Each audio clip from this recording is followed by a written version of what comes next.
Hello guys, today Dubstechnology Present. I beg to all of you to like and subscribe on my channel, because your support is the best to grow up this channel.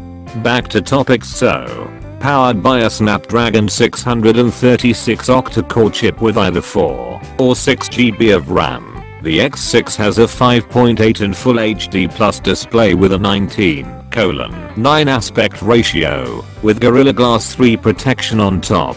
It has a notch at the top of this display, which is a first for the company.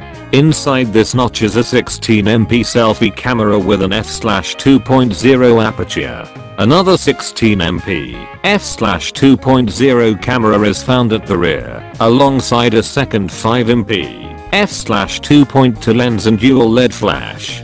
This vertical assembly sits above a fingerprint scanner, measuring 147.2 x 70.98 x 7.99mm. The Nokia X6 weighs 151 grams.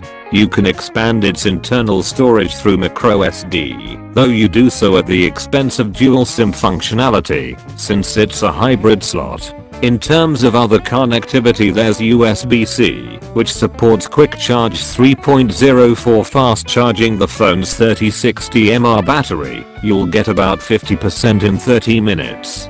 There's also 802.11 AC Wi-Fi, 4G, Bluetooth 5.0, GPS, a GPS and a 3.5mm headphone jack. With Android Oreo out the box, Nokia has confirmed the X6 will receive Android P when it becomes available. Thanks for watching, so always stay tuned with new videos from my channel. Let's like, subscribe, and share my friends, cause you all the best.